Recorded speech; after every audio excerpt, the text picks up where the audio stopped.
Estamos cerrando este debate y abordando el tratamiento de un presupuesto en un contexto de emergencia económica y social, como lo reconoció el propio presidente de la República.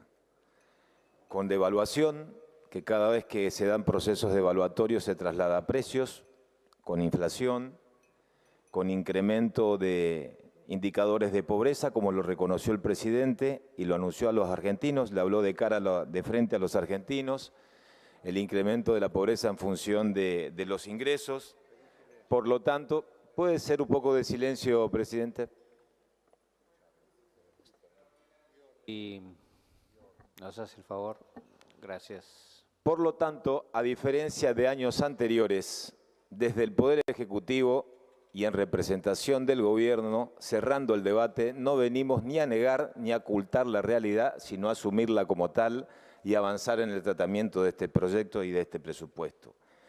Algunos se preguntaban y nos interpelaban qué ha pasado en la Argentina en los últimos años, o mejor dicho, qué pasó desde que asumió el gobierno de Cambiemos para llegar a esta situación, porque se sonrojan con la historia del Fondo Monetario Internacional. Bueno, nosotros estábamos convencidos de que la Argentina no tenía margen en diciembre del 2015 para políticas de ajustes brutales.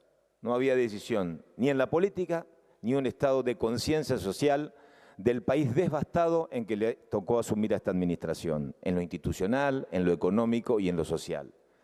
Se eligió un camino, el camino gradual. Ese camino de políticas graduales dio resultados en una primera instancia. El país creció durante 7 trimestres consecutivos, inclusive se pudo exhibir una inflación a la baja, a pesar del incremento de los precios relativos, del sinceramiento en materia de tarifas.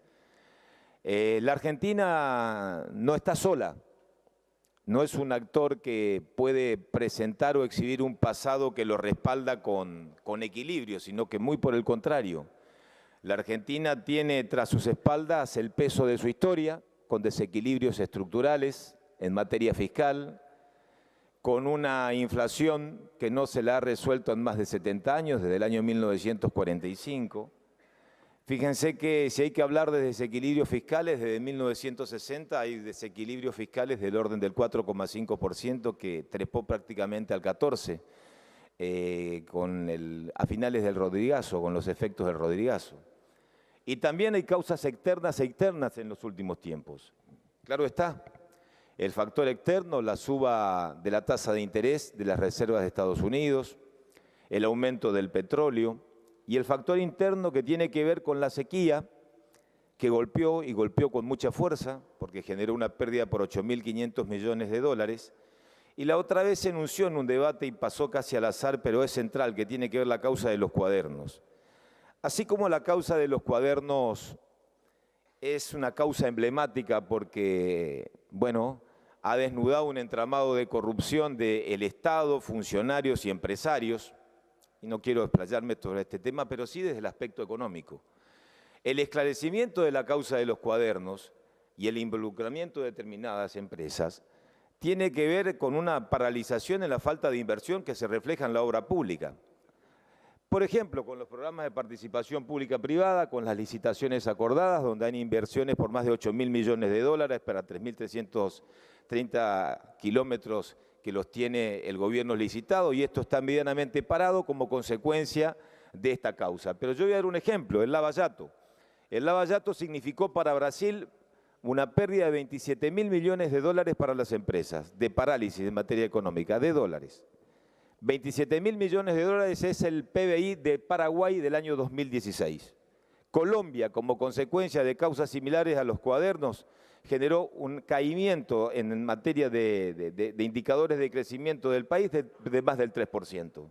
Es decir, el correlato de la causa de los cuadernos tiene, lógicamente, la falta de transparencia de las propias empresas, la necesidad de un Estado que está ausente para financiarlo. Y un Estado que está tan presente, como acá se ha dicho, en lo social, porque no es el 75%, es el 77% de inversión social que destina este presupuesto, bueno, no tiene mucho margen de maniobras para justamente solventar las determinadas prioridades. La verdad que a mí algunos se sonrojan, ¿no es cierto?, con el tema del Fondo Monetario. Yo escuché a la expresidenta, no sé si está o si se retiró, hablar de que este no es un presupuesto, es una planilla del déficit cero diseñado bajo la planificación del Fondo Monetario Internacional. Yo quiero decirles a los que, digamos, tienen una especie de amnesia temporal, que la historia de la Argentina con el Fondo Monetario Internacional no es nueva. Se suscribieron 26 acuerdos con el organismo multilateral de crédito. Esos 26 acuerdos, bueno, fueron parte de gobiernos justicialistas, radicales, en la etapa de los procesos militares, 4 en los gobiernos desarrollistas, 9 lo suscribió el Partido Justicialista. No es ni bueno ni malo, es un organismo multilateral. Y se recurre en última instancia justamente cuando hay situaciones de crisis o en situaciones extremas, un gobierno está convencido que hay que recurrir para evitar crisis mayores.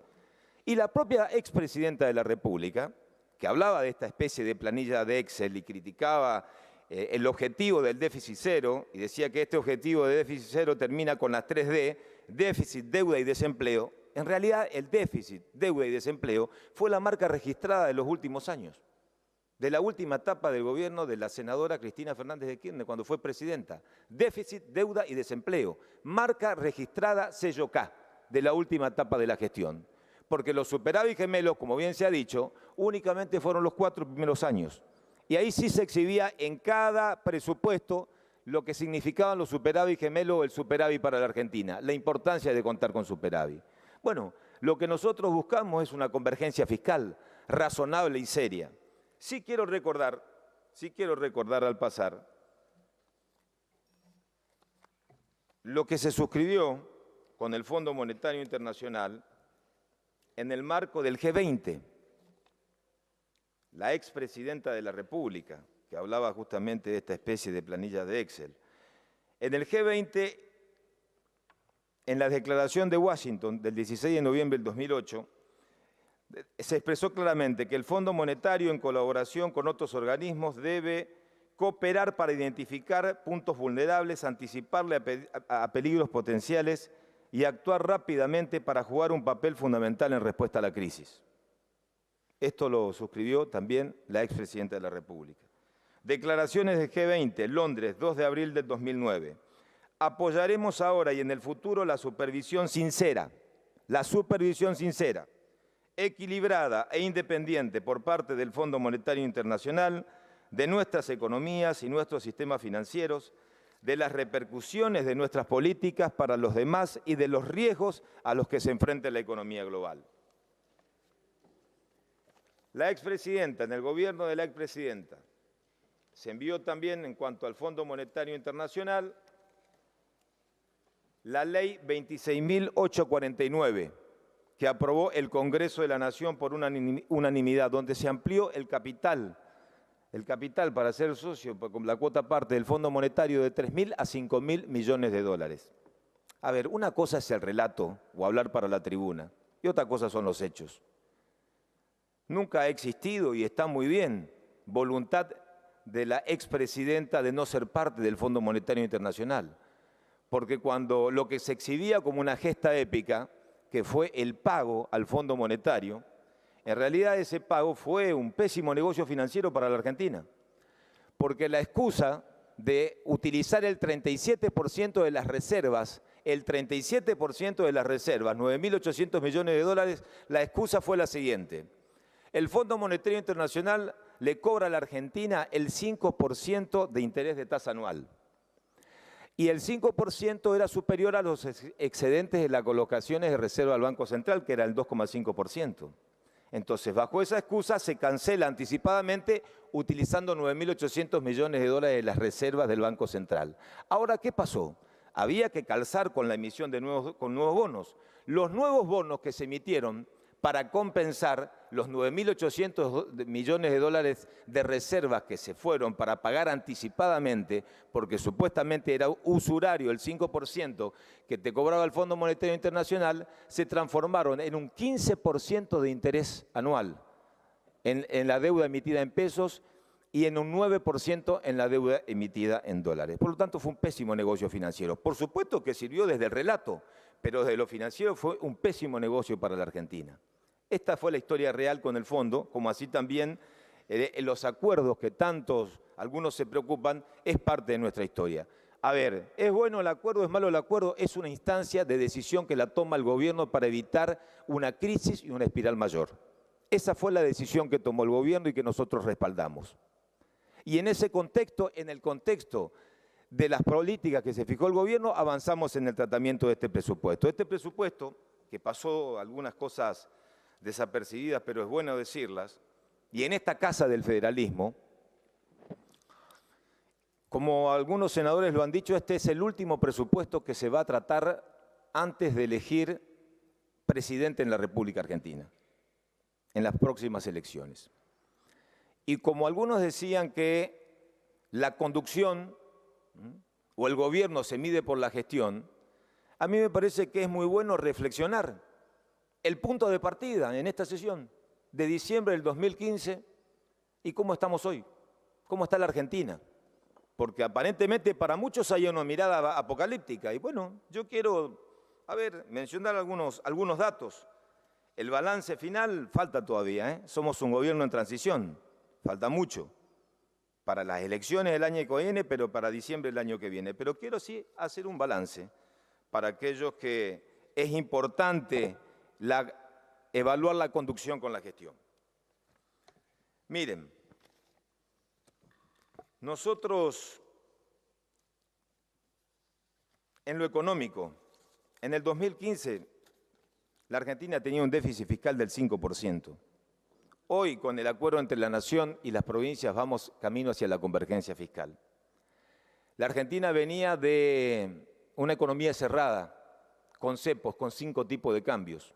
Hoy no existe cepos en la Argentina. Yo escuché hablar de Australia, de la importancia de Australia, también de las 3D y el fracaso de las políticas del déficit cero en Ucrania, en Grecia y creo que Pakistán, no sé qué país o algo por el estilo. Bueno, es importante que hoy algunos tengan una apertura hacia el mundo, porque la verdad que la mirada de la Argentina estaba puesta en Venezuela y en Irán. Los socios estratégicos de la Argentina eran Venezuela e Irán hasta diciembre del 2015. Y a partir de esta nueva gestión, la Argentina se vinculó con el mundo. Yo no sé si es bueno o malo para algunos, para nosotros es muy bueno, porque hay 166 nuevos mercados comerciales que se lograron con esta apertura, con esta nueva visión, con el sentido común de vincularnos con el mundo. Y la Argentina, yo he escuchado a todos, no tengo ningún drama.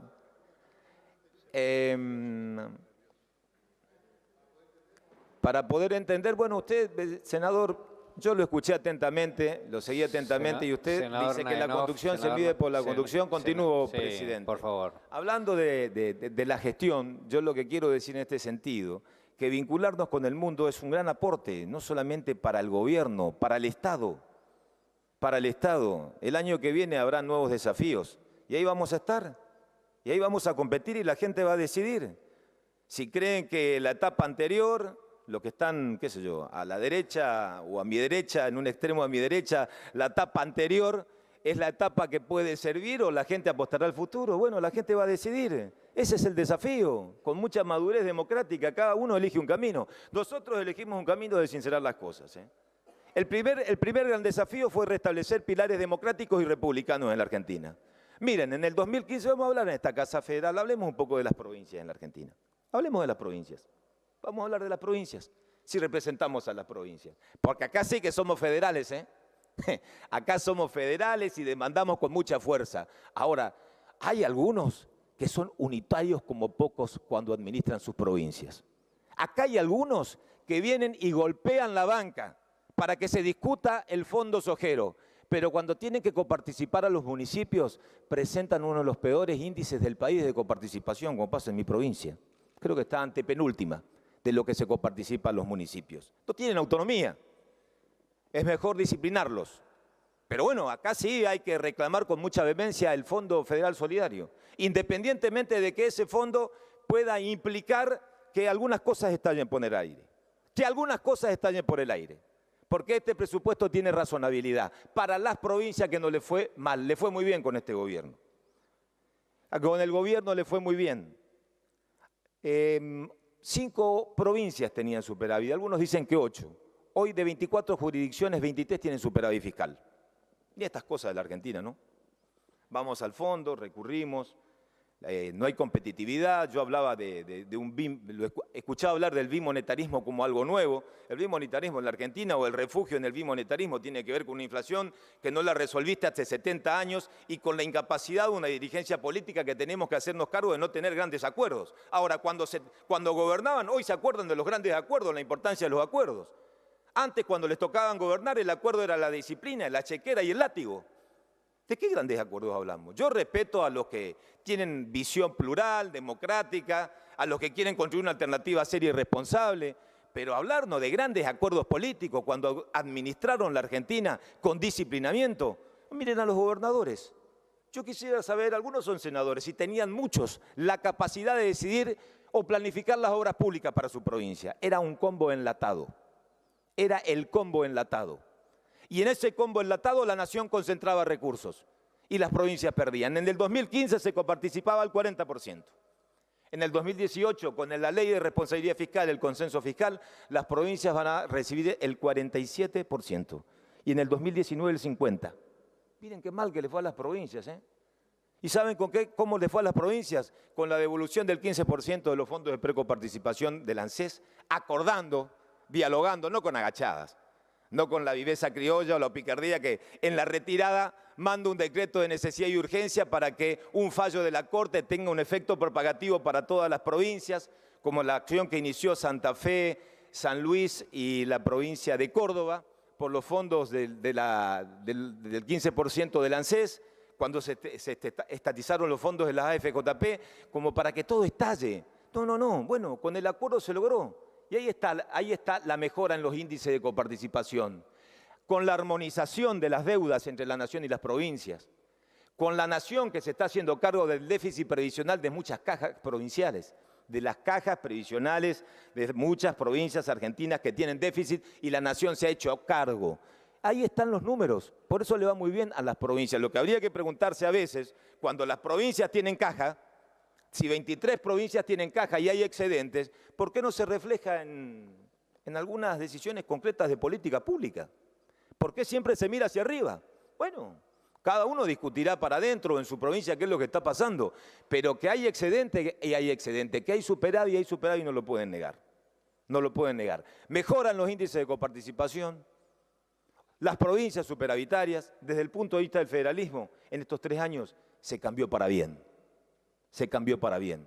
Vamos a hablar, yo escuché hablar de que hay que tener una política diversificada, bueno, la verdad que escuché algo que no tiene sentido, es decir, que un proyecto nacional que apunte a los recursos naturales en realidad está descontextualizado. Eso es para un país que no tiene un potencial en materia de recursos naturales.